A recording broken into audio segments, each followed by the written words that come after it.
सब सुन रहल छी माँ दुर्गा म्यूजिक के शानदार प्रस्तुति।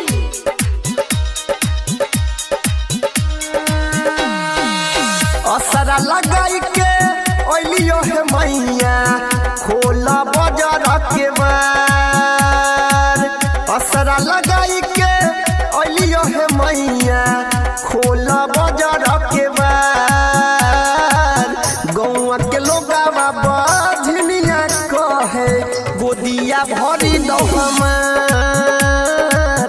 गौवा के लोगावा बजनिया कहे झोलिया भरी दो हमार। गौवा के लोगावा बजनिया कहे झोलिया भरी दो हमार।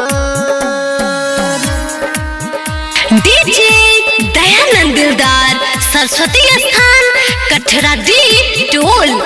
डीजे सुमित सतीश रैना, सुमित सतीश रैना, सुमित सतीश रैना।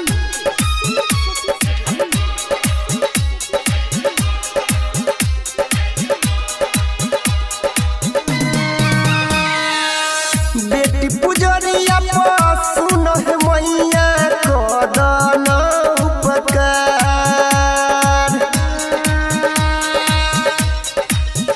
हाँ हाँ बेटी पुजरिया सुन है मैया कदन उपकार।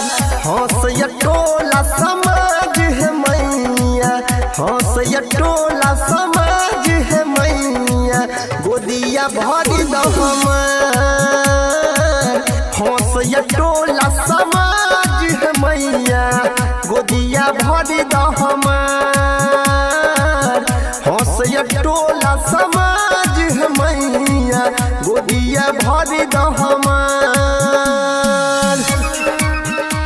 डीजे दयानंद दिलदार सरस्वती स्थान कठरा दी टोल। अखन अपने सब सुन रहल छी माँ दुर्गा म्यूजिक के शानदार प्रस्तुति।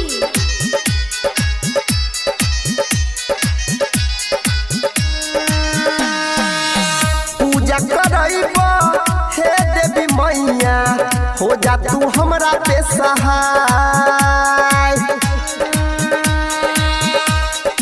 हाँ हाँ पूजा करैबा हे देवी मैया हो जा तू हमरा पे सहाय।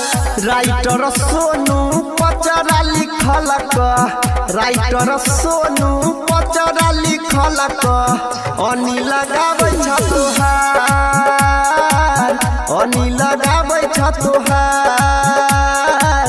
गौवा के लोगावा बजनिया कहे झोलिया भरी दो हमार।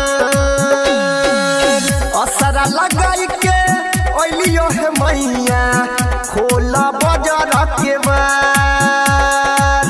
असरा लगाई के ओलियो है मैया खोला बाजार के बार। गौवा के लोगावा बजनिया कहे गोदिया भरी दो हमार। गौवा के लोगावा बजनिया कहे झोलिया भरी दो हमार। गौवा के लोगावा बजनिया कहे झोलिया भरी दो हमार।